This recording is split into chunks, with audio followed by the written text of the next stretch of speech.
Bonjour, je m'appelle Trevor Henderson. J'ai 31 ans. Si vous m'aviez demandé il y a 10 ans si je pensais être ici, à la tête d'une entreprise en ligne valant des dizaines de millions de dollars, j'aurais éclaté de rire et vous aurais dit que ce n'était rien de moins qu'un conte de fées. Mais la vie, comme disait ma grand-mère, est une route cahoteuse où l'on ne sait à quel point on a avancé que lorsqu'on regarde en arrière. Et quand je regarde en arrière, je vois un garçon qui a grandi dans une région rurale, pauvre du Midwest américain, où le plus grand rêve des gens était juste un emploi stable et un toit qui ne fuyait pas. Je suis né dans une petite ville où tout le monde se connaissait si bien qu'on ne pouvait pas acheter une canette de soda au magasin sans qu'on vous pose des questions sur tout votre arbre généalogique. Mon père, Dennis, était soudeur, un homme aux mains calleuses et au tempérament bourru. Il travaillait toute la journée dans l'atelier, trempé de sueur, mais je ne l'ai jamais vu vraiment sourire. Ma mère, Sharon, était la bibliothécaire du lycée local. Elle était plus douce, mais toujours occupée par les livres et les élèves qu'elle traitait comme ses propres enfants. Je ne blâme pas mes parents. Ils ont fait tout ce qu'ils pouvaient avec ce qu'ils avaient. Mais parfois, j'avais l'impression d'être une ombre dans ma propre maison. J'ai un jeune frère, Kyle, qui a 7 ans de moins que moi. Kyle était le garçon d'or de la famille. Dès sa naissance, il a été choyé par nos parents. Maman disait toujours que Kyle avait des yeux intelligents et papa croyait qu'il accomplirait de grandes choses. Je ne suis pas vraiment jaloux, mais quand on grandit dans une famille où toute l'attention est concentrée sur votre petit frère, on apprend à marcher tout seul sans attendre que quelqu'un vous tienne la main. L'école n'a jamais été facile pour moi. Je n'étais pas bête, mais je n'étais pas non plus le genre d'élève que les professeurs félicitent. Je m'asseyais souvent au fond de la classe, rêvant à des choses plus grandes que cette ville, aux villes scintillantes que je ne voyais qu'à la télévision. Mais chaque fois que je parlais de ces rêves, papa les balayait d'un revers de main. Ne rêve pas trop grand, Trevor. Apprends un métier comme moi, et ça suffira. Maman était plus douce, mais elle ne m'encourageait pas beaucoup non plus. Peut-être pensait-il que je finirais comme eux, vivant une vie tranquille, sans turbulence. Quand j'ai eu 18 ans, je suis parti de chez moi. Ce n'était pas à cause d'une grande dispute ou d'une colère. Je sentais simplement que si je ne partais pas, je serais coincé pour toujours. J'ai emballé quelques vêtements, une partie de mes économies de mon petit boulot à l'épicerie, et j'ai pris un bus pour la ville. Je n'avais pas de plan clair. Je savais juste que je voulais une vie différente. Les premiers jours en ville ont été un cauchemar. J'ai fait toutes sortes de boulots, plongeur, serveur, même des travaux de construction parfois. Il y avait des nuits où je dormais dans un vieux camion déglingué que j'avais acheté à bas prix, mangeant du pain sec et buvant de l'eau des fontaines publiques. Je me souviens une fois avoir regardé dans le rétroviseur du camion, avoir vu mon visage émacié aux yeux creux et m'être demandé « Qu'est-ce que tu fous de ta vie, Trevor ?» Mais je n'ai pas abandonné. Peut-être parce que je suis têtu, ou peut-être à cause des histoires que ma grand-mère Edith me racontait quand j'étais petit. Elle était la seule de la famille à croire que je pouvais faire quelque chose de grand. Chaque été, j'étais envoyé à la ferme de mes grands-parents, à la périphérie de la ville. Là, au milieu des champs de maïs dorés et du chant des coqs chaque matin, je me sentais libre. Mamie m'a appris à cultiver des légumes, à soigner des poules, et surtout, elle m'a appris que la vie ne consiste pas à ce que les autres pensent de vous, mais à ce que vous osez faire pour le prouver à vous-même. Par une nuit froide, alors que je me blottissais dans le camion, je faisais défiler mon téléphone et je suis tombé sur un article sur le dropshipping, un modèle commercial en ligne où vous n'avez pas besoin d'inventaire, Pas besoin de beaucoup de capital, juste d'un ordinateur portable et de persévérance. Je ne sais pas pourquoi, mais c'était comme une étincelle dans mon esprit. J'ai pensé que si je n'essayais pas, je dormirais pour toujours dans ce camion. Alors, j'ai commencé. J'ai passé des heures à la bibliothèque publique, empruntant du Wi-Fi gratuit, apprenant à créer un site web, à trouver des fournisseurs et à commercialiser des produits. J'ai échoué à plusieurs reprises. Les premières campagnes publicitaires ont mangé le peu d'argent que j'avais, mais personne n'achetait rien. Il y a eu des moments où j'ai eu envie de fracasser mon vieil ordinateur portable, par frustration. Mais un jour, la première commande est arrivée. Quelqu'un de aussi loin que la Californie a acheté une veilleuse LED sur mon site web. Je me souviens avoir crié dans la bibliothèque, ce qui a fait jeter un regard noir à la bibliothécaire. À partir de cette commande de 20 $, j'ai commencé à croire que j'en étais capable. J'ai travaillé comme un fou. 16-18 heures par jour à apprendre, à expérimenter, à échouer et à me relever.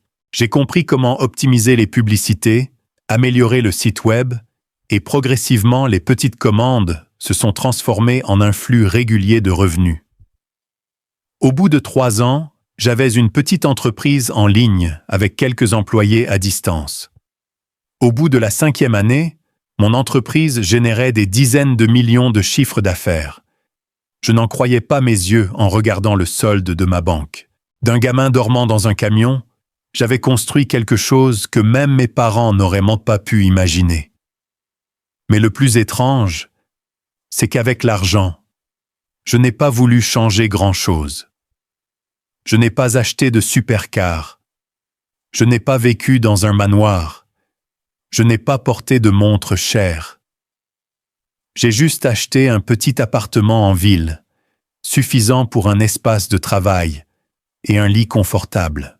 Peut-être parce que j'avais vécu dans la pauvreté auparavant, je savais que le bonheur n'est pas dans le luxe. Le bonheur pour moi, c'est quand j'appelle ma grand-mère et que j'entends son rire raconter les nouvelles poussins qui éclosent à la ferme. Le bonheur, c'est de savoir que j'ai fait un long chemin. Pas pour le prouver à qui que ce soit d'autre, mais à moi-même. Je pense souvent à ma famille, aux jours où j'étais jeune et où tout était plus simple. Mes parents, bien que pas parfaits, m'ont élevé. Ils ont travaillé sans relâche, et je sais qu'ils ont beaucoup sacrifié. Je voulais faire quelque chose pour qu'ils puissent se reposer, pour qu'ils voient que moi, le fils qu'ils pensaient autrefois ordinaire, avais accompli quelque chose de valable. J'ai donc décidé de leur acheter une nouvelle maison, pas un manoir, mais une maison spacieuse avec un petit jardin et de grandes fenêtres donnant sur une rue bordée d'arbres. J'ai aussi acheté un nouveau SUV, le genre que mon père avait l'habitude de regarder en regardant les publicités à la télévision. Le jour où je les ai emmenés voir la maison, maman m'a serré dans ses bras et a pleuré, tandis que papa, gardant sa démarche bourrue, me tapotait l'épaule si fort que j'ai failli tomber. « Bon travail, mon fils », a-t-il dit. Et je pouvais sentir une pointe de fierté dans sa voix, quelque chose que j'entendais rarement. J'ai commencé à envoyer de l'argent à mes parents chaque mois. Pas assez pour le luxe, mais suffisant pour qu'ils puissent reprendre leur retraite tôt, sans s'inquiéter des factures ou des courses. Papa a démissionné de son travail à l'atelier de soudure, et maman a quitté la bibliothèque de l'école.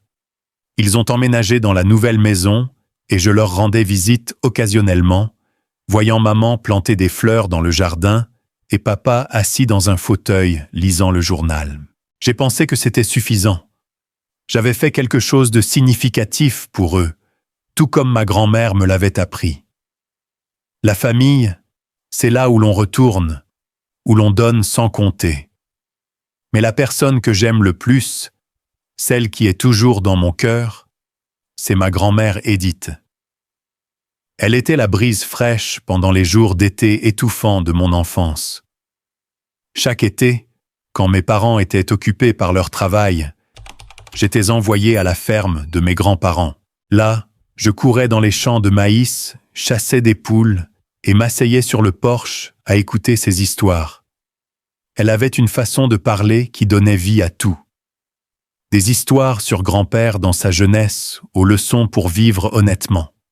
« Trevor, a-t-elle dit un jour, tu n'auras peut-être pas beaucoup d'argent, mais si tu vis en accord avec toi-même, tu ne seras jamais pauvre. » Ces mots se sont gravés profondément dans mon esprit, surtout pendant les jours où je dormais dans le camion, affamé et désespéré. Quand j'ai commencé mon entreprise, elle a été la seule à vraiment croire en moi. Je me souviens l'avoir appelée une fois, juste après avoir échoué à une campagne publicitaire et perdu toutes mes économies. Je lui ai dit que je voulais abandonner. Elle a juste ri. Sa voix au téléphone était chaude comme le soleil. « Trevor, si tu tombes, relève-toi. Je sais que tu es plus fort que ça. » Et je me suis relevé pour elle, pour moi-même. Maintenant, avec tout ce que j'ai, je voulais faire quelque chose pour elle. Je l'ai invitée à venir vivre avec moi en ville, dans mon petit mais confortable appartement. J'imaginais qu'elle s'asseyait près de la fenêtre, lisant des livres ou me racontant des histoires comme autrefois. Mais elle a secoué la tête en souriant. « Merci, mais j'appartiens à cette ferme. C'est là où est ton grand-père. Où sont mes souvenirs ?» Je n'ai pas insisté, car je la comprenais. Au lieu de cela, je retournais souvent lui rendre visite, apportant de petits cadeaux. Parfois, une écharpe en laine, parfois la marmelade d'orange qu'elle aimait. Chaque fois que je m'asseyais avec elle sur le porche, écoutant le vent souffler à travers les champs, j'avais l'impression d'être revenu à l'enfance, où tout était paisible. Et puis il y a Kyle, mon frère. Kyle a maintenant 24 ans, un grand et beau gars, avec un sourire qui pouvait faire fondre n'importe qui. Mais Kyle, comment dire, il rêve toujours grand sans vouloir transpirer pour ça. Il a grandi choyé par nos parents, entendant toujours qu'il était spécial. C'est peut-être pour ça que Kyle n'aime pas le travail acharné. Il veut devenir riche rapidement, devenir millionnaire du jour au lendemain. Quand j'ai commencé à gagner de l'argent, Kyle appelait souvent pour me parler de ses brillantes idées d'affaires, des applications technologiques au magasin de mode. Je savais que la plupart de ces idées n'étaient même pas réalisables, mais je voulais quand même aider. Après tout, c'est mon frère. J'ai investi un peu d'argent dans son premier projet de démarrage, une application de livraison de nourriture. Je pensais que s'il avait une chance, il apprendrait à se tenir sur ses propres pieds. Au début, Kyle était très enthousiaste. Il m'envoyait de longs plans parlant de comment il allait battre Uber Eats. Je riais, l'encourageais et continuais à lui envoyer de l'argent pour qu'il engage des programmeurs. Mais au fond, j'étais inquiet. Kyle n'avait pas la patience que j'avais autrefois. Il voulait tout rapidement, et quand l'application n'a pas décollé comme prévu, il a commencé à perdre intérêt. J'ai essayé de le conseiller. « Kyle, tout prend du temps. Il m'a fallu 5 ans pour bâtir mon entreprise. » Mais il haussait les épaules, disant que j'avais eu plus de chance. Je ne me suis pas disputé, espérant juste qu'un jour il comprendrait. Au fil du temps, j'ai senti que tout était sur la bonne voie. Mes parents vivaient confortablement dans la nouvelle maison. Kyle n'avait pas encore réussi, mais essayait toujours, et j'avais des week-ends paisibles avec ma grand-mère. J'ai pensé que j'avais fait ce qu'il fallait, que les liens familiaux étaient irremplaçables. Mais alors, comme un vent froid inattendu, les premiers signes de trouble ont commencé à apparaître. Papa appelait plus fréquemment.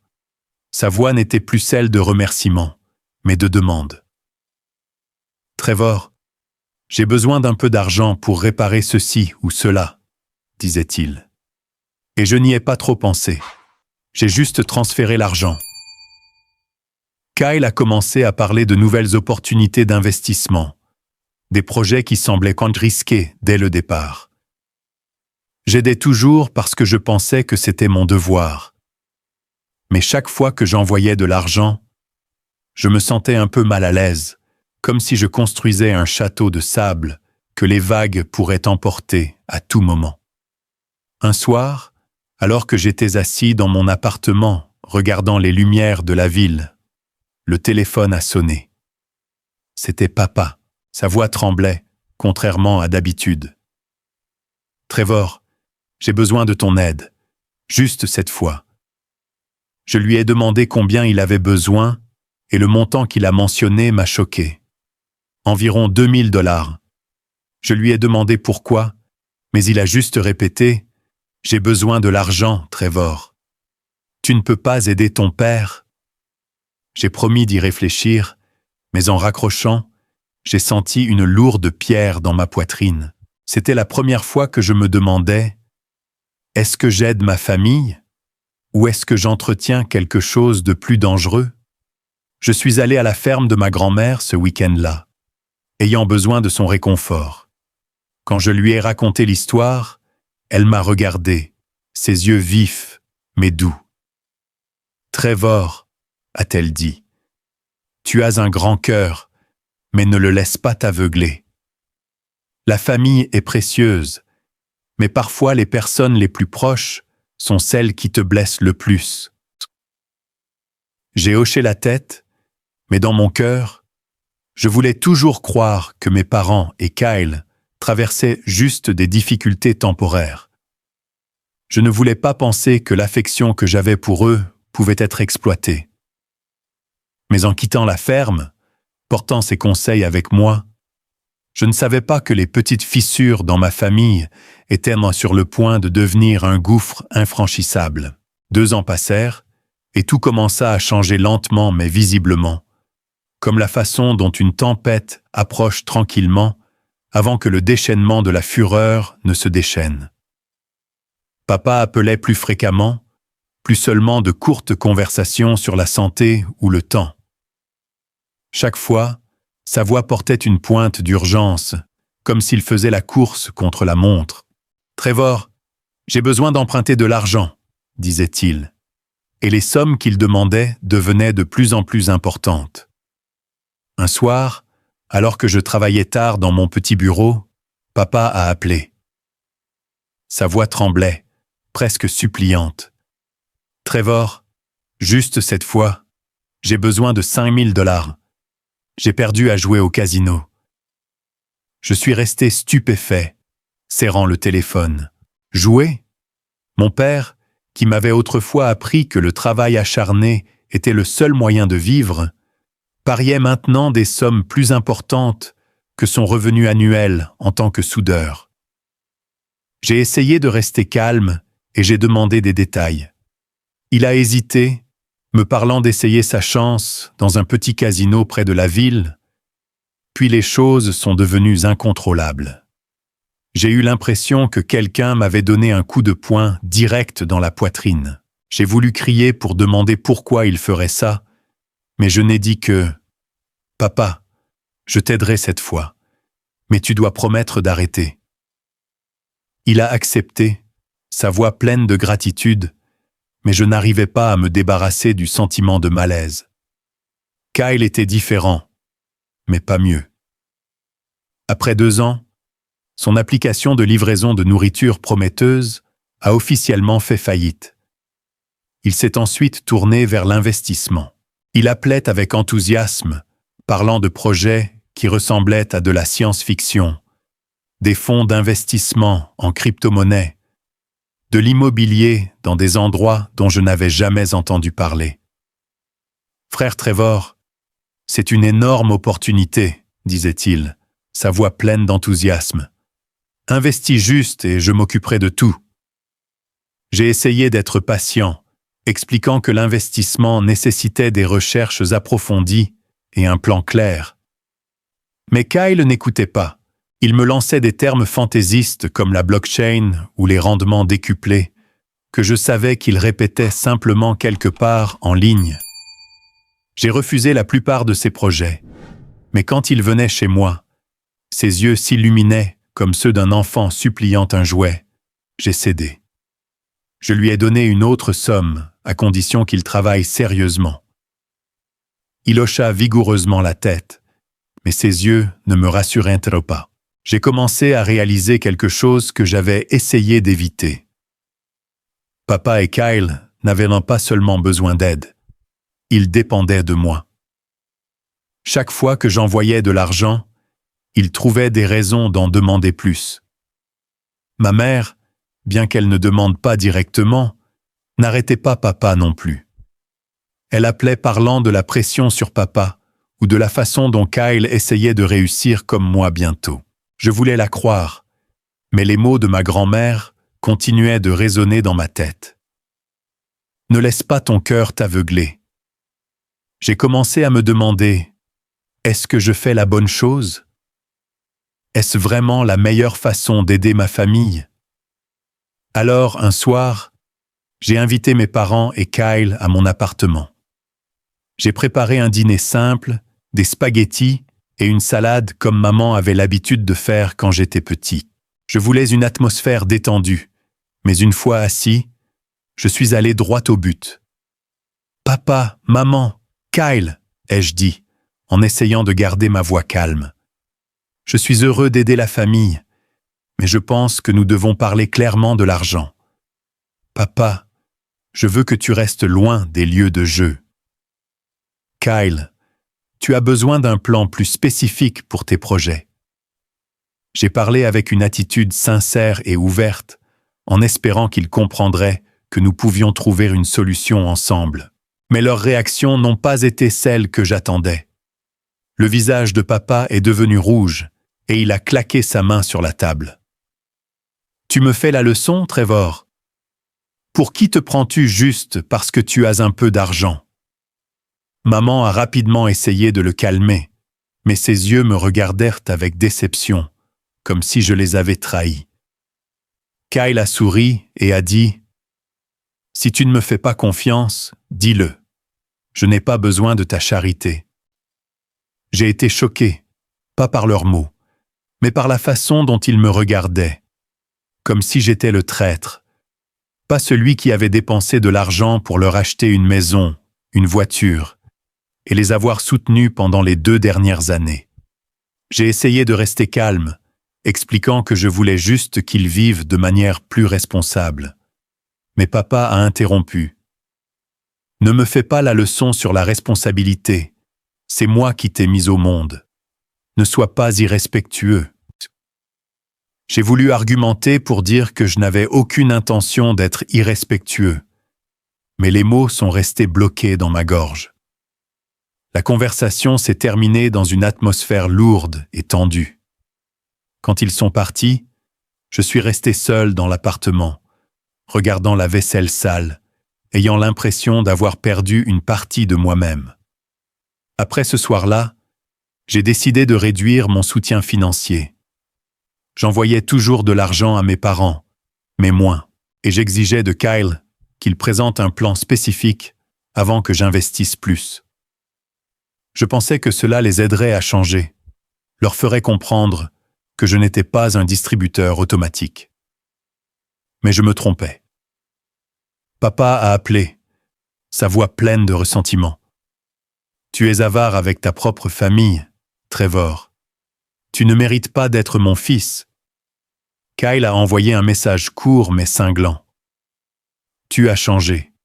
Je ne m'attendais pas à ça de ta part. » Maman n'a rien dit, mais son silence blessait plus que toute critique. J'ai commencé à me sentir seul, même en vivant dans cette ville animée. J'ai appelé ma grand-mère et je lui ai tout raconté. Elle a écouté sans interrompre, murmurant juste parfois « doucement ». Quand j'ai terminé, elle a dit « Trevor, tu as fait tout ce que tu pouvais. Mais tu ne peux pas forcer les autres à vivre comme tu veux. Parfois, il faut les laisser affronter les conséquences eux-mêmes. » Ces mots étaient comme une pilule amère, mais je savais qu'elle avait raison. J'aurais juste souhaité être assez fort pour le faire sur le champ. Dans les semaines qui ont suivi, j'ai essayé de me concentrer sur mon travail, mais chaque fois que le téléphone sonnait, mon cœur se serrait. Je redoutais d'entendre la voix de papa. Je redoutais les nouvelles demandes de Kyle. J'ai commencé à me demander si j'avais eu tort de les aider autant. Je me suis souvenu des jours où je dormais dans le camion, quand je n'avais rien d'autre que des rêves. À l'époque, je voulais juste rendre ma famille fière. Maintenant, ayant accompli cela, j'avais l'impression de perdre ma famille elle-même. Je ne savais pas que ce qui se passait n'était que le début. Les petites fissures que j'avais essayé d'ignorer grandissaient, et bientôt, elles me mèneraient à une confrontation que je n'aurais jamais pu imaginer. Je voulais encore croire que les liens familiaux pouvaient surmonter tout, que mes parents et Kyle changeraient. Mais au fond, j'ai commencé à craindre que ma grand-mère ait raison, que les personnes les plus proches puissent me blesser le plus. Plusieurs mois passèrent depuis la violente dispute dans mon appartement, et l'atmosphère entre ma famille et moi était glaciale. Papa n'appelait plus. Plus de demandes d'argent ni de reproches. Maman, qui jouait habituellement le rôle de médiatrice, était également silencieuse. Kyle avait complètement disparu. Pas de message, pas d'appel, juste un vide froid. Je vérifiais mon téléphone tous les jours, espérant des excuses, un signe qu'il me considérait toujours comme de la famille. Mais il n'y avait rien. Leur silence était comme un couteau aiguisé qui me transperçait le cœur une entaille à la fois, lentement mais douloureusement. Je me demandais, avais-je fait quelque chose de mal? Avais-je été trop dur en réduisant mon soutien et en leur demandant de vivre plus responsablement? Ces questions tourbillonnaient dans ma tête, me causant des insomnies, des cernes sous les yeux et un esprit fatigué. Mon petit appartement, autrefois un endroit où je me sentais en sécurité, ressemblait maintenant à une cage. Je restais assis des heures devant l'ordinateur, mais je n'arrivais pas à me concentrer sur mon travail. Mon entreprise continuait de croître, mais ce succès ne signifiait plus rien. Quand je me sentais plus seul que jamais, je me suis souvenu des jours où je dormais dans le camion quand je n'avais rien d'autre que des rêves et les encouragements de ma grand-mère. Elle était la seule à ne jamais me tourner le dos, à ne rien demander sauf de l'amour. Alors, un samedi matin, alors que le ciel de la ville était gris comme mon humeur, j'ai décidé de me rendre à sa ferme. J'avais besoin d'elle, besoin de ses conseils simples mais puissants, besoin du sentiment de paix qu'elle seule pouvait me procurer. La route vers la ferme était aussi familière que ma propre respiration. Les champs de maïs s'étendaient des deux côtés, dorés sous la faible lumière du soleil d'automne. Le bruit des pneus roulant sur le chemin de terre, l'odeur de l'herbe sèche flottant par la fenêtre ouverte. Tout cela me ramenait à mon enfance. Je me souviens des journées d'été à courir dans les champs, mamie se tenant sur le porche, m'appelant pour du pain de maïs chaud. À l'époque, la vie était si simple. Pas d'argent, pas de responsabilité, juste elle et moi, deux âmes libres dans la campagne paisible. Quand j'ai garé la voiture devant sa vieille maison en bois, elle se tenait déjà sur le porche, son tablier bleu clair poussiéreux de farine, son sourire aimable comme un rayon de soleil dissipant les nuages dans mon cœur. « Trevor, tu es là !» a-t-elle appelé, sa voix aussi chaleureuse que jamais. Je suis sorti de la voiture, je l'ai serré fort dans mes bras, respirant l'odeur familière du savon et de l'herbe sèche. « Je fais à manger. Viens m'aider », a-t-elle dit, me tirant dans la cuisine. J'ai souri pour la première fois depuis des semaines, me sentant comme un enfant protégé. Sa cuisine était exactement comme elle avait toujours été, une table en bois usé, un vieux four et une radio diffusant doucement de la musique country. Je me suis assis, la regardant pétrir la pâte, et j'ai senti tous mes soucis se dissoudre, ne serait-ce qu'un instant. Toujours préoccupée par tes parents et ce garçon Kyle, a-t-elle demandé, sans me regarder, ses mains roulant fermement la pâte. J'ai soupiré, ne sachant par où commencer, mais avec elle, je n'avais pas besoin de maintenir une façade forte.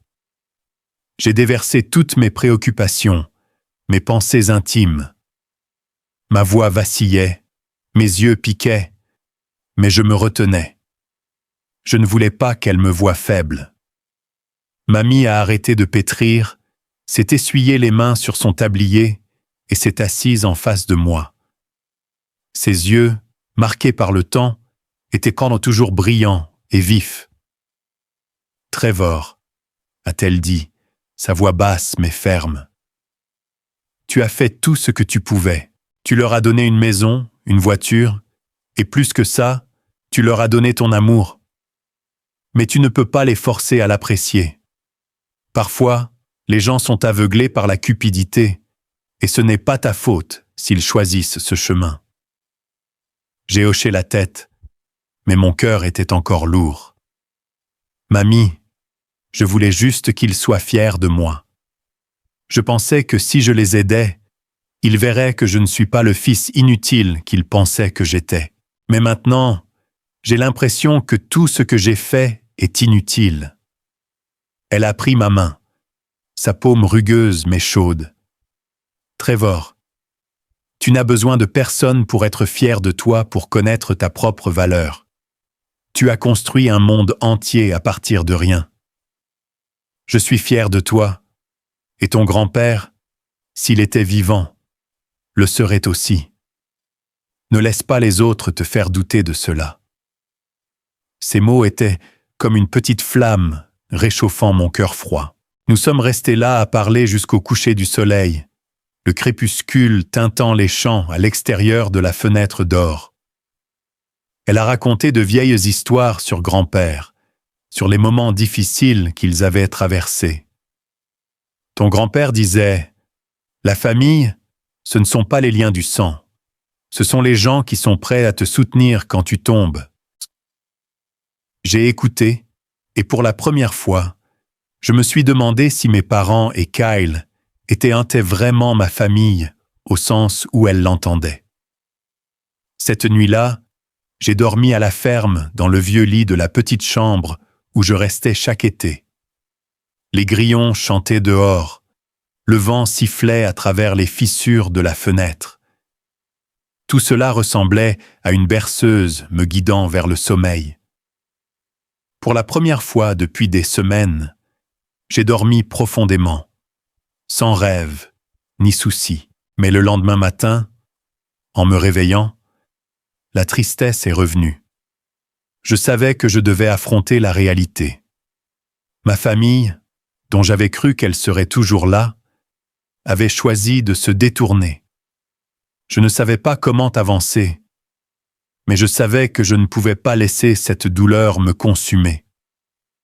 Avant de quitter la ferme, Mamie m'a donné une petite boîte en bois. « C'est ce que ton grand-père a laissé », a-t-elle dit.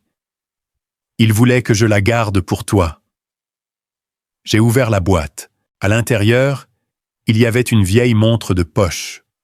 Son verre était rayé, mais les aiguilles tournaient encore. Ton grand-père disait « Le temps guérit tout, mais seulement si tu choisis comment l'utiliser. » Je l'ai serré dans mes bras, des larmes tombant silencieusement. Je n'ai rien promis, mais dans mon cœur, j'ai décidé de vivre en accord avec ce qu'elle et grand-père m'avaient appris. Vivre authentiquement, même si cela signifiait laisser partir ceux que j'aimais. En rentrant en ville, je me sentais plus léger, mais la douleur persistait. Mamie m'avait donné la force de continuer, mais je savais que la route devant moi ne serait pas facile. Je n'avais aucune idée qu'en quelques semaines seulement, Une lettre arriverait avec une invitation pour Thanksgiving de mes parents et Kyle. Une invitation promettant la réconciliation, mais aussi le début d'une plus grosse tempête, une que je n'étais pas préparé à affronter. La lettre est arrivée un après-midi pluvieux, posée tranquillement dans la boîte aux lettres devant mon appartement. L'enveloppe crème avec l'écriture soignée de maman a fait battre mon cœur plus vite. Je l'ai ouverte, mes doigts tremblants, ne sachant pas à quoi m'attendre. À l'intérieur, il y avait une carte de Thanksgiving bordée de feuilles d'érable rouge vif et une note manuscrite. « Trevor, mon cher, m'a écrit maman, papa, Kyle et moi, voulons que tu rentres pour Thanksgiving. Nous avons eu quelques malentendus, mais la famille est faite pour le pardon. Mamie sera là aussi. S'il te plaît, viens. » D'accord. En bas, Kyle a ajouté une ligne. « Frère Trevor, je suis désolé. Donne-moi une chance de rectifier les choses. » J'ai lu et relu. Mon cœur oscillait entre l'espoir et le doute. Leurs excuses semblaient sincères, mais le souvenir de la dispute me blessait encore. Cependant, quand j'ai vu les mots « Mamie sera là aussi », j'ai ressenti un petit rayon de lumière. Si elle était là, peut-être que tout irait bien. Je me tenais près de la fenêtre, regardant la pluie ruisseler contre la vitre, pensant qu'une partie de moi voulait refuser, garder mes distances pour me protéger. Mais une autre partie, celle qui aspirait encore à la famille, murmurait que cela pourrait être une chance de réparer les choses. Je me suis souvenu des Thanksgivings passés, quand toute la famille se réunissait autour de la table. Le rire de maman, la voix grognante de papa, et le petit Kyle demandant toujours plus de tartes à la citrouille. Pourrions-nous revenir à cela? Je n'étais pas sûr, mais je voulais essayer pour mamie, pour les souvenirs qui étaient autrefois magnifiques. J'ai appelé mamie et je lui ai parlé de la lettre. Elle a ri doucement au téléphone. Ils m'ont invité aussi, Trevor. J'irai. J'espère que cette occasion réunira notre famille comme avant. Mais souviens-toi, ne laisse pas ton cœur tendre brouiller ton jugement. Ces mots me rendèrent mal à l'aise, mais j'espérais aussi. Je voulais croire que mes parents et Kyle avaient réfléchi, qu'ils voulaient vraiment se faire pardonner. J'ai commencé à me préparer pour le voyage de retour, le cœur à la fois excité et anxieux. J'ai acheté des cadeaux pour tout le monde, un pull en laine pour maman, un livre d'histoire que papa aimait, et un stylo plume cher pour Kyle, espérant qu'il l'utiliserait pour écrire des plans plus réalistes. J'ai emballé soigneusement les cadeaux, comme si chaque feuille de papier était un souhait pour ma famille. Le jour de Thanksgiving, je suis retourné à la maison que j'avais achetée pour mes parents, le SUV glissant en douceur le long de la route familière. Dehors, le vent d'automne était froid, avec des feuilles d'érable rouge vif tombant éparpillées, comme pour me rappeler les anciens jours où la famille était mon refuge quand j'étais fatigué. Mais aujourd'hui, mon cœur battait irrégulièrement, en partie par espoir, en partie par une peur sans nom. Je portais une chemise bleue, essayant de maintenir une apparence calme, mais mes mains serraient fermement le volant. Le sac de cadeaux que j'avais acheté pour tout le monde était bien rangé sur le siège passager, et je me disais, tant qu'ils sont sincères, tout ira bien. Mais les mots de ma grand-mère résonnaient dans mon esprit, comme un avertissement que je ne pouvais ignorer. Quand je suis arrivé, la maison était brillamment éclairée de chaudes lumières dorées, comme une image parfaite de Thanksgiving. L'arôme délicieux de la dinde rôtie mélangé à l'odeur de cannelle de la tarte à la citrouille s'échappait de la fenêtre ouverte. La table à manger était somptueusement décorée, une nappe d'un blanc immaculé brodée de motifs, des bougies vacillantes projetant une douce lueur et un grand centre de table vibrant de chrysanthèmes et de feuilles d'érable. Une douce musique country jouait sur les haut-parleurs, une vieille chanson que maman avait l'habitude de jouer quand j'étais petit. Maman a ouvert la porte, me serrant fort dans ses bras, ses yeux brillants de larmes. « Trevor, tu es à la maison » a-t-elle dit, sa voix tremblante comme si j'étais le fils qui était parti depuis des décennies. Papa se tenait derrière, me tapotant l'épaule, son sourire forcé, mais me donnant toujours une lueur d'espoir. Kyle est apparu avec un sourire radieux, me tapant dans le dos comme si de rien n'était. « Frère, merci d'être venu » a-t-il dit, sa voix si douce que j'avais envie de croire que tout avait changé. Je suis entré dans le salon et j'ai vu mamie assise dans un coin, ses mains tricotant lentement. Elle m'a fait un signe de tête, ses yeux vifs semblant dire « Sois prudent, Trevor ». J'ai posé le sac de cadeaux sur la table et je les ai distribués un par un à mes parents et à Kyle. Maman a souri, caressant le pull, disant « Tu es si attentionné ». Papa a hoché la tête en regardant le livre, tandis que Kyle faisait tourner le stylo plume, ses yeux s'illuminant. « Il est magnifique. Je vais l'utiliser. » J'ai souri, sentant l'atmosphère se réchauffer, comme si ma famille revenait aux anciens jours. Nous nous sommes assis à table et le repas a commencé dans une atmosphère de rire et d'histoires animées. Papa parlait de réparer la voiture. Maman partageait des nouvelles de son jardin et Kyle décrivait avec enthousiasme une nouvelle idée d'entreprise qu'il cultivait. Il n'a pas mentionné l'argent ni demandé d'investissement et j'ai pensé qu'il avait peut-être mûri. Maman a versé verre après verre de vin, sa voix douce. « Bois, Trevor. Aujourd'hui est un jour heureux. » J'ai siroté, laissant l'alcool apaiser la tension dans mon cœur. Papa a levé son verre, riant fort. « À la famille.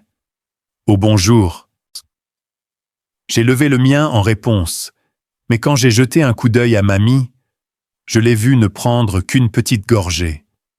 Ses yeux ne quittant pas mes parents et Kyle, comme si elle regardait une performance. Le repas s'est déroulé dans une atmosphère joyeuse, mais il y avait quelque chose d'artificiel, comme un beau tableau manquant de vie. La dinde était tendre et parfumée, la purée de pommes de terre lisses, et la tarte à la citrouille sucrée comme les souvenirs d'enfance. Kyle n'arrêtait pas de verser du vin, riant.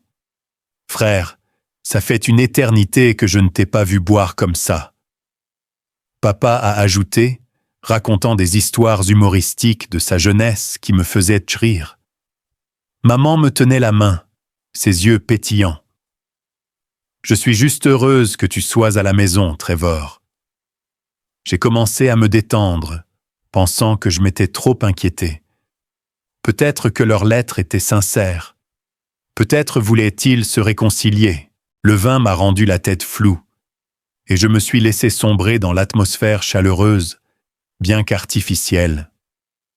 Quand le repas s'est terminé, maman a apporté une assiette de douceur, l'odeur de la cannelle et du sucre se répandant.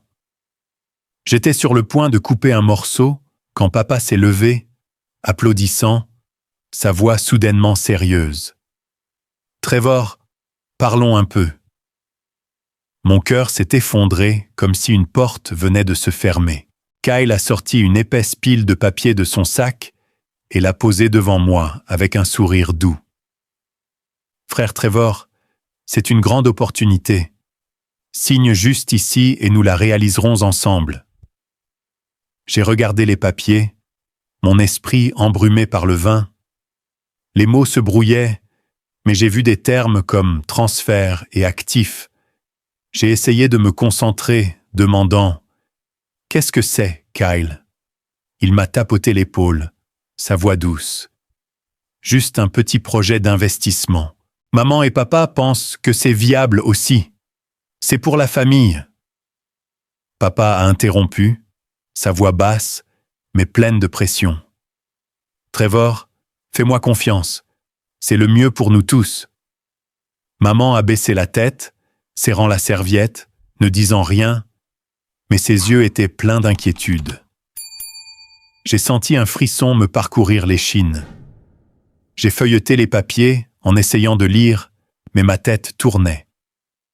Kyle a versé plus de vin, souriant. « Ne te stresse pas. » Signe. Ensuite, on mangera le dessert. J'ai ramassé le stylo, mes doigts tremblants comme hypnotisés par l'atmosphère fausse autour de moi. Soudain, Mamie a posé son cadre à tricoter et s'est levée, sa voix aussi tranchante qu'un couteau. « Trevor, arrête. Ne signe rien tant que tu n'es pas sobre. » La pièce s'est figée. Mes parents et Kyle se sont tournés vers elle, leurs yeux pleins de colère. « Maman, qu'est-ce que tu fais ?» a claqué papa, son visage rougi. Kyle a sauté, la pointant du doigt. « Tu étais d'accord avec ce plan ? Pourquoi tu le sabotes ?» J'étais stupéfait, regardant Mamie, mon cœur battant la chamade. Elle s'est rapprochée de moi, posant sa main sur mon épaule, sa voix basse mais commandante. « Trevor, on m'a invité à te convaincre de signer ces papiers. Ils pensaient que j'allais les aider à prendre ton argent, mais je ne ferai jamais ça. Ce n'est pas une réconciliation, c'est un piège. » J'ai regardé les papiers, feuilletant rapidement les pages, et même avec mon esprit encore embrumé, j'ai réalisé la vérité horrible. C'était un contrat pour transférer la plupart de mes actifs, ma société, mon appartement, mes comptes bancaires, entre les mains de mes parents et de Kyle. L'alcool dans mon système semblait s'évaporer, remplacé par une clarté douloureuse. « Vous tous », ai-je murmuré, ma voix vacillant. « Vous essayez de me tromper. » Papa s'est levé, sa voix tremblant. « Trevor, tu as mal compris. Nous voulons juste sécuriser l'avenir. » Mais ses yeux évitaient dans les miens, et je savais qu'il mentait. Kyle a crié. « Pour qui nous prends-tu ? Tu ne fais pas confiance à ta propre famille ?» Maman a pleuré, mais n'osait pas me regarder, marmonnant seulement. « Je ne voulais pas de ça. » Le conflit a éclaté. « Tu as tout ruiné. Tu n'as pas le droit. » Papa a pointé Mamie, criant amèrement. « Assez !» a dit Mamie, sa voix froide comme l'acier. « Vous devriez avoir honte d'exploiter votre propre fils. » Je me suis levé, mes jambes tremblant, regardant ma famille, les gens que j'avais autrefois aimés plus que tout. Maman sanglotait de manière incontrôlable. Papa serrait les poings, et Kyle lançait des regards noirs à Mamie, ses yeux pleins de ressentiment. Je n'ai rien dit, juste regardé mes parents et Kyle avec des yeux déçus. J'ai pris la main de Mamie et je l'ai conduite à la voiture, mon cœur se brisant. Alors que la porte se fermait derrière nous, j'ai entendu Kyle crier « Tu le regretteras, Trevor. » Mais je ne me suis pas retourné. La vérité était trop claire. Il n'était plus ma famille. Je suis sorti, l'air froid de la nuit d'automne me giflant le visage, comme s'il essayait de me sortir du cauchemar qui venait de se dérouler. Mamie marchait à mes côtés, ses pas fermes malgré son âge, sa main serrant la mienne fermement, comme pour me transférer plus de force. Les lumières de la maison continuaient de se répandre, mais ce n'était plus la douce lueur de Thanksgiving. Pour moi, elle ressemblait désormais à la lumière artificielle d'une scène où le drame familial venait de se terminer par un douloureux acte de trahison. Nous avons quitté la maison, le chemin de terre menant à la ferme de Mamie apparaissant sous les phares. J'ai conduit en silence, ne sachant quoi dire. Dans mon esprit, les images du dîner repassaient en boucle. Les faux sourires de Kyle, les yeux fuyants de papa, les sanglots de maman, et la pile de papiers que j'avais failli signer. J'ai serré le volant, essayant de réprimer la colère et la douleur qui montaient dans ma poitrine. Mamie était assise à côté de moi, regardant par la fenêtre, ses mains jointes fermement sur ses genoux. Je savais qu'elle souffrait aussi. Pas pour elle-même, mais pour moi, le petit-fils qu'elle avait toujours protégé. Finalement, je n'ai pas pu supporter le silence. « Mamie, ai-je dit, ma voix, pourquoi m'ont-ils fait ça? Je leur ai tout donné, une maison, une voiture, de l'argent. Je voulais juste qu'ils soient fiers. Je voulais que notre famille soit heureuse. Mais J'ai traîné, sentant ma gorge se serrer. Mamie s'est tournée vers moi, ses yeux doux mais vifs, comme le clair de lune illuminant tous les recoins cachés. « Trevor, a-t-elle dit, sa voix basse mais ferme, je sais que tu souffres, mais je vais tout te dire pour que tu comprennes ce qui vient de se passer. » Elle a commencé à raconter, sa voix stable, mais a attendu. « Avant que tu n'arrives, tes parents m'ont appelé. Ils ont parlé de Thanksgiving, disant qu'ils voulaient se réconcilier. Mais ensuite, ils ont révélé le véritable plan. Ils voulaient que je te convainque de signer les papiers, un contrat transférant tes actifs à eux. Ils ont dit que tu devais à la famille, que tu avais trop d'argent et que tu devais partager. Ils pensaient que j'allais accepter parce que je suis la mère de ton père, parce que je fais partie de la famille. Mais je ne ferai jamais ça. J'ai fait semblant d'être d'accord pour apprendre leur complot. Ils avaient prévu de te saouler, d'exploiter ton moment de vulnérabilité et de te forcer à signer. J'ai écouté, mon cœur se serrant. Chaque mot qu'elle disait était comme un coup de couteau, coupant profondément dans ce qui restait de la confiance que j'avais pour mes parents et Kyle. Ils avaient planifié cela à l'avance, ai-je demandé, ma voix tremblante. Ils avaient l'intention de me tromper dès le départ. Mamie a hoché la tête, ses yeux tristes mais imperturbables. Oui, Trevor, la lettre, les excuses, tout cela n'était qu'un acte. Ils savaient que tu aimais la famille. Ils savaient que tu ne refuserais pas si j'étais là. Mais je ne pouvais pas les laisser te faire du mal. J'ai senti des larmes monter, coulant silencieusement sur mes joues. Je ne les ai pas essuyées parce que je ne voulais pas qu'elles me voient faible, mais je ne pouvais pas les arrêter. J'avais passé des années à construire tout cela non seulement pour réussir, mais pour apporter du bonheur à ma famille. J'ai acheté une maison pour mes parents, soutenu Kyle, envoyé de l'argent mensuellement. Tout cela parce que je voulais qu'ils voient que je n'étais pas le fils ordinaire qu'ils pensaient autrefois. Mais maintenant, j'ai réalisé que l'affection que j'avais cultivée pendant des années était à sens unique. Ils ne m'aimaient pas pour ce que j'étais, Trevor, mais pour ce que j'étais leur source d'argent. Cette pensée était comme une lourde pierre pressant sur ma poitrine, rendant la respiration difficile. « Mamie, ai-je murmuré, qu'est-ce que j'ai mal fait? Pourquoi ne pouvaient-ils pas m'aimer comme je les aimais? » Mamie a pris ma main, sa paume rugueuse mais chaude. « Tu n'as rien fait de mal, a-t-elle dit. Tu as donné tout ce que tu avais, mais leur avidité les a aveuglés. Ce n'est pas ta faute s'ils ont choisi cette voie. Tu as vécu en accord avec tes valeurs, et c'est la chose la plus importante. » La voiture a traversé les champs de maïs, le faible clair de lune éclairant le chemin de terre. J'ai regardé dehors, essayant de trouver un peu de paix dans le paysage familier. Mais la douleur s'accrochait à moi fermement.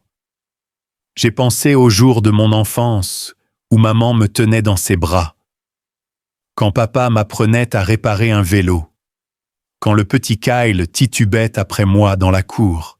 Ces souvenirs avaient autrefois été mon trésor, mais maintenant, ils étaient comme des éclats de verre brisés, tranchants et irréparables. J'étais reconnaissant envers mamie qui m'avait sorti de ce piège.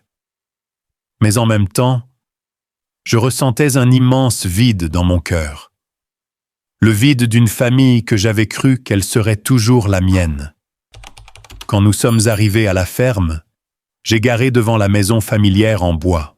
Mamie m'a invité à entrer, me préparant une tasse de thé chaud, l'odeur de la menthe se répandant dans la petite cuisine. Nous nous sommes assis face à face sous la douce lumière jaune. Je l'ai regardée, la femme qui avait passé sa vie à m'apprendre l'honnêteté et la résilience. « Mamie », ai-je dit, ma voix encore étranglée. Je ne sais pas comment je vais continuer. Je les ai perdus. Elle a secoué la tête, ses yeux résolus. Tu n'as pas tout perdu, Trevor. Tu m'as toujours, et plus importante encore, tu t'as. Tu as construit une vie à partir de rien, et personne ne peut te l'enlever. Ce que tu dois faire maintenant, c'est protéger ton cœur. Et parfois, cela signifie laisser partir ceux qui veulent juste t'exploiter. Ces mots étaient comme une petite flamme réchauffant mon cœur froid. Mais en même temps, je sentais une nouvelle détermination se former. Je ne pouvais plus continuer à soutenir mes parents et Kyle, non pas parce que j'étais avare, mais parce que je ne pouvais pas les laisser continuer à me blesser. J'ai commencé à penser à couper complètement le soutien financier. Plus d'argent mensuel, plus d'investissement dans les projets fantaisistes de Kyle, plus d'essayer d'acheter leur amour. La pensée me faisait mal, mais elle me soulageait aussi, comme si je me débarrassais d'un fardeau que je portais depuis trop longtemps. Cette nuit-là, j'ai dormi à la ferme, dans la petite chambre familière. Les grillons chantaient dehors, le vent sifflait à travers les fissures de la fenêtre, tout comme une berceuse. Mais je ne pouvais pas dormir. Je suis resté couché à fixer le plafond, pensant à ce que j'avais perdu et à ce qui restait. J'étais reconnaissant envers Mamie, qui s'était battue pour moi, qui avait vu clair dans le complot dans lequel j'avais failli tomber. Mais la douleur causée par la trahison de mes parents et de Kyle était encore comme une plaie ouverte, brûlant à chaque pensée. Ces jours après Thanksgiving, je suis retourné en ville le cœur lourd. Mon petit appartement, autrefois mon refuge, me semblait maintenant vide. Je me suis assis devant l'ordinateur, essayant de me concentrer sur mon travail, mais mon esprit dérivait sans cesse vers cette soirée fatidique. Les faux sourires de Kyle, les yeux fuyants de papa, les sanglots de maman. J'avais espéré que le dîner serait un nouveau départ, mais au lieu de cela, ce fut la fin de la confiance que j'avais placée en eux. Je savais que je ne pouvais pas continuer comme avant. Je ne pouvais pas continuer à soutenir des gens qui ne me voyaient que comme une source d'argent. Mais la décision de couper complètement le soutien financier n'était pas du tout facile. Chaque fois que je pensais à reprendre la maison et la voiture que j'avais achetée pour mes parents, je ressentais une douleur aiguë dans ma poitrine. Après tout, c'était ma famille. J'ai passé toute la semaine à réfléchir, à peser mes options. Pendant ces longues nuits sans sommeil, je m'asseyais dans l'obscurité en regardant les lumières de la ville scintiller à travers la fenêtre. J'ai pensé aux années difficiles où je dormais dans le camion, où je travaillais 18 heures par jour pour construire mon entreprise. Tous ces efforts, je les ai faits non seulement pour moi, mais aussi pour rendre ma famille fière. Mais maintenant, j'ai réalisé qu'ils ne m'avaient jamais vraiment apprécié. Ils n'appréciaient que l'argent que je fournissais. Finalement, après de nombreuses nuits de lutte avec moi-même, j'ai pris ma décision. J'allais reprendre la maison et la voiture et arrêter tout soutien financier. Pas parce que je voulais me venger, mais parce que je devais me protéger, comme Mamie me l'avait appris. J'ai contacté un avocat, un vieil ami de l'université. Il m'a aidé à rédiger les documents nécessaires pour récupérer les actifs. Je ne voulais pas faire de remous, mais je savais que c'était une étape nécessaire. Une semaine après Thanksgiving, J'ai envoyé une lettre officielle à mes parents, expliquant que je reprendrais la maison et la voiture. J'ai écrit sur un ton calme, mais chaque mot me semblait un couteau me coupant le cœur. J'ai fait tout ce que j'ai pu pour aider la famille, ai-je écrit. Mais je ne peux pas continuer quand la confiance a été brisée. J'ai aussi envoyé un court message à Kyle, disant que je n'investirais plus dans ses projets. Après cela, j'ai éteint mon téléphone, ne voulant pas entendre les critiques ou les supplications. La réaction de la famille est venue plus vite que je ne l'avais prévu. Juste quelques heures plus tard, mon téléphone bourdonnait sans cesse. Je n'ai pas répondu. Mais maman a texté, son ton plein de ressentiment. « Trevor, comment as-tu pu faire ça à tes parents? Tu veux qu'on vive dans la rue ?» Papa a appelé, laissant un long message vocal, sa voix tremblant de colère. « Tu es ingrat, Trevor. Pour qui te prends-tu pour reprendre ce que tu as donné ?» Kyle a envoyé une rafale de messages, allant de la supplication à la menace. « Frère Trevor, tu ne peux pas me faire ça. Tu le regretteras. Je le jure. » Je les ai lus, mon cœur se sentant serré, mais je n'ai pas répondu. Je ne pouvais pas laisser les émotions l'emporter sur la raison à nouveau. Puis ils ont commencé à agir publiquement. Un matin, j'ai reçu un message du frère de ma mère qui vit loin au Japon. Il m'a demandé pourquoi j'abandonnais mes parents. J'ai été surpris jusqu'à ce que j'ouvre les médias sociaux et que je vois le message de Kyle. Il avait écrit une longue histoire m'accusant d'être avare, ingrat et d'expulser mes parents de chez eux. Maman a partagé le message, ajoutant un commentaire. « Nous avons élevé Trevor, mais maintenant, il tourne le dos à la famille. » Papa n'a rien posté, mais je savais qu'il était derrière tout ça parce qu'un de ses amis m'a envoyé un message avec des reproches. La calomnie s'est répandue comme une traînée de poudre et bientôt des parents et quelques connaissances de la ville ont commencé à me critiquer. « Enfant ingrat », a écrit l'un.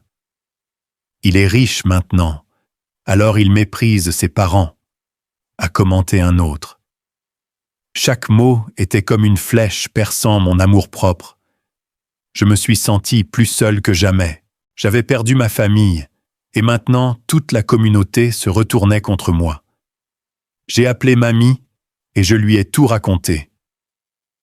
Elle a écouté, sa voix calme mais pleine d'empathie. « Trevor, a-t-elle dit, les gens trouvent plus facile de croire les mensonges que la vérité, car la vérité est souvent compliquée. Mais tu n'as pas besoin de leur prouver quoi que ce soit. Tu sais qui tu es, et je sais qui tu es. Ça suffit. » Ces mots m'ont réconforté, mais ils n'ont pas pu effacer la douleur. J'ai commencé à me demander si j'avais eu tort de couper les ponts avec eux, s'il y avait un moyen de sauver les choses. Mais ensuite, je me suis souvenu de la pile de papier du dîner de Thanksgiving. J'ai pensé aux yeux fuyants de mes parents, et j'ai su que je n'avais pas d'autre choix. Dans les jours qui suivirent, j'ai vécu comme une ombre, essayant de me concentrer sur mon travail. Mais mon esprit dérivait sans cesse vers les critiques. Le message de Kyle était partagé partout, et chaque commentaire malveillant était comme un nouveau coup de couteau. J'ai eu envie de crier pour dire au monde entier que je n'étais pas ingrat, que j'avais donné des millions de dollars à ma famille au cours des 6 dernières années. Mais je savais que crier ne résoudrait rien. J'avais besoin d'agir, et j'avais besoin de le faire de la bonne manière. Un soir, assis dans mon appartement, j'ai ouvert mon ordinateur portable et j'ai commencé à rassembler des preuves.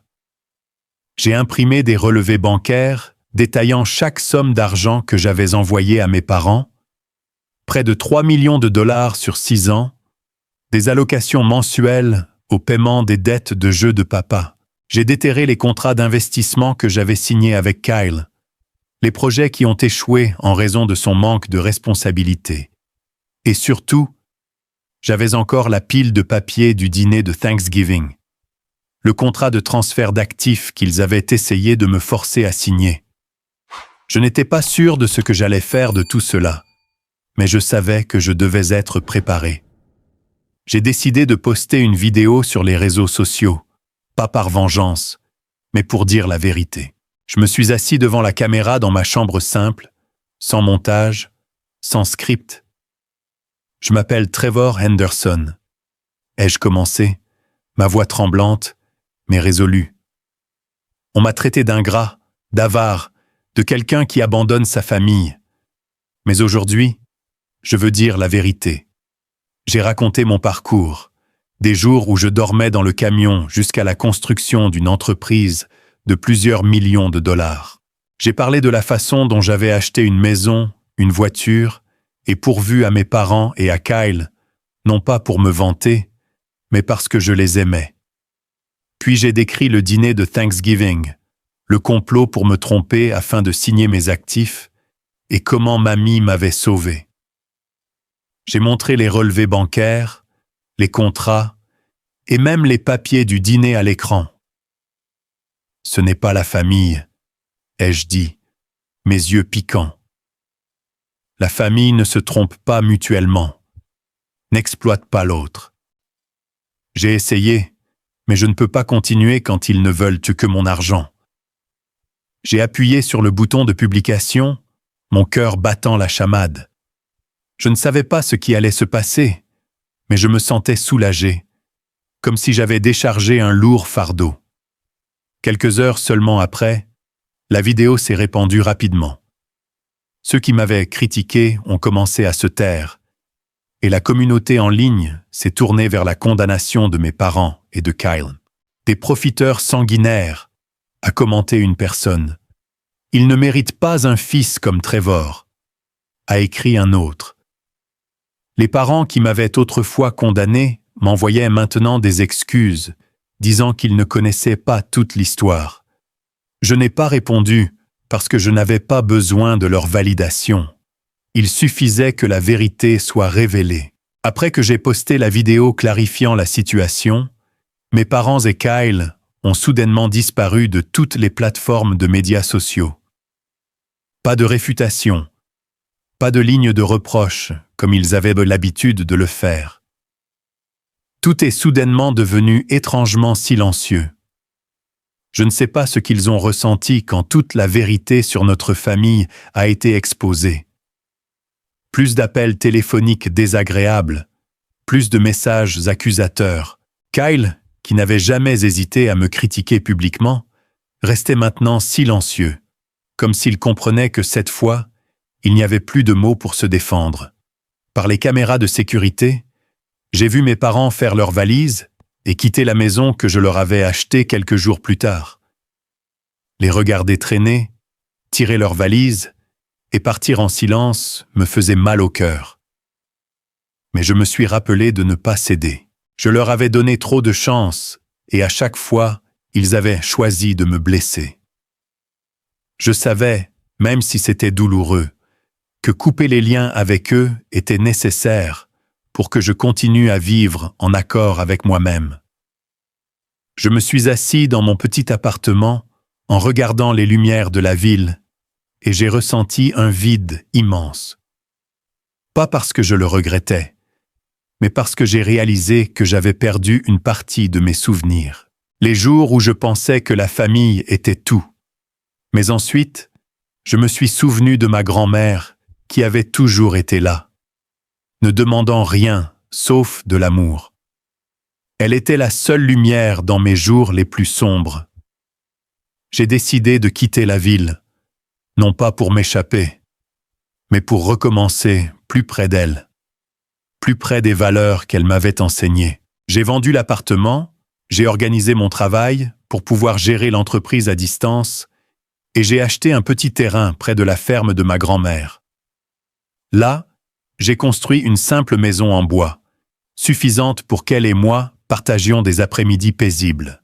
J'ai également lancé un projet que je nourrissais depuis longtemps, un centre pour soutenir les jeunes entrepreneurs. Je voulais aider les jeunes comme je l'étais autrefois, avec peu d'argent, personne ne croyant en eux, mais portant de grands rêves.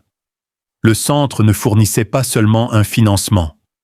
Il leur apprenait aussi comment construire des plans, comment échouer et se relever. Chaque fois que je voyais les yeux pétillants d'un jeune recevant son premier prêt, je me souvenais de moi il y a 10 ans dormant dans le camion avec seulement ma grand-mère qui croyait que je pouvais y arriver. J'ai nommé le centre la flamme pour rappeler que peu importe la dureté de la vie, une petite étincelle peut allumer un feu entier. Pendant ce temps, j'ai eu des nouvelles de mes parents et de Kyle par des connaissances en ville. Ils étaient retournés à leur vie précédente, dans un petit appartement loué avec la maigre pension de mes parents. Mon père ne retournait plus au casino, peut-être parce qu'il n'avait plus d'argent à dépenser. Ma mère passait la plupart de son temps dans l'appartement, ne plantant plus de fleurs ni riant comme avant. Kyle a dû accepter un travail d'ouvrier d'entrepôt, un poste éreintant avec un salaire juste suffisant pour survivre. Ses rêves de richesse rapide s'étaient évaporés, remplacés par la dure réalité de longues journées de travail manuel. Je n'étais pas heureux de savoir qu'ils luttaient, mais je ne me sentais pas coupable non plus. Ils avaient choisi leur propre chemin, et je ne pouvais pas continuer à payer le prix de leur égoïsme. Ma nouvelle vie avec ma grand-mère était une lente guérison. Je passais plus de temps avec elle, aidant à entretenir la ferme, à cultiver des légumes, à élever des poules. Le matin, je me levais tôt, lui préparais du café. Et nous nous assoyions sur le porche à écouter les oiseaux chanter et à regarder le lever du soleil. Elle me racontait de vieilles histoires sur grand-père, sur les moments difficiles qu'elle et lui avaient traversés. « Tu sais, Trevor, » a-t-elle dit une fois pendant que nous arrachions les mauvaises herbes dans le jardin, « la famille, ce n'est pas seulement le sang. La famille, ce sont les gens qui te respectent, qui t'aiment pour ce que tu es, pas pour ce que tu as.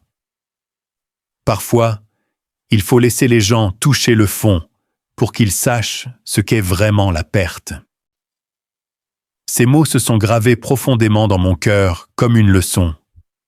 J'ai réalisé que même si j'avais perdu mes parents et Kyle, j'avais toujours une famille. Ma grand-mère et les jeunes du centre qui me regardaient avec respect et gratitude. Ma carrière a continué de prospérer. Mon entreprise en ligne a atteint des revenus plus élevés que jamais.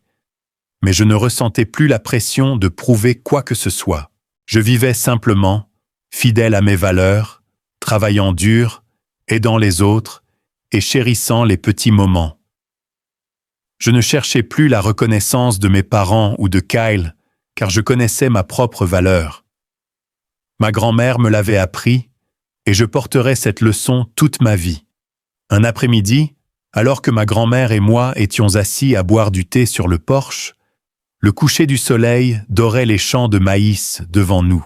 Le vent soufflait doucement, transportant l'odeur de l'herbe sèche et du thé à la menthe. Elle tenait ma main, son sourire aussi aimable qu'un rayon de soleil. « Tu t'en es bien sorti, Trevor, » a-t-elle dit. « Tu as traversé les tempêtes sans les laisser t'emporter. » Je l'ai regardé, des larmes tombant silencieusement. Mais cette fois, c'étaient tes larmes de paix. « Merci, mamie, » ai-je murmuré. « Sans toi, je ne sais pas ce que je serais. » J'ai pensé à mon parcours, d'un garçon pauvre d'une petite ville, aux nuits passées à dormir dans le camion, jusqu'au jour où j'ai construit une entreprise de plusieurs millions de dollars, et enfin jusqu'à ce moment, trouvant la paix avec ma grand-mère. J'avais appris que la famille n'est pas ceux qui sont liés par le sang, mais ceux qui sont prêts à te soutenir en t'aimant sans calcul. J'avais appris à couper fermement les relations toxiques, même s'il s'agissait de mes parents ou de mon frère, pour protéger mon cœur. Et surtout, j'avais appris à chérir ceux qui m'aimaient vraiment, comme ma grand-mère, comme les jeunes du centre, qui me voyaient non pas pour mon argent, mais pour ce que j'étais, Trevor. Alors que le soleil se couchait, ma grand-mère et moi sommes restés là en silence, n'écoutant que le vent et le bruissement des feuilles. La tempête dans mon cœur était passée, et même si les cicatrices restaient, je savais que j'avais trouvé ma place. J'ai pris une gorgée de thé, sentant la chaleur se répandre, et j'ai souri. La vie n'est pas parfaite, mais j'avais trouvé la paix au milieu des tempêtes qui étaient passées.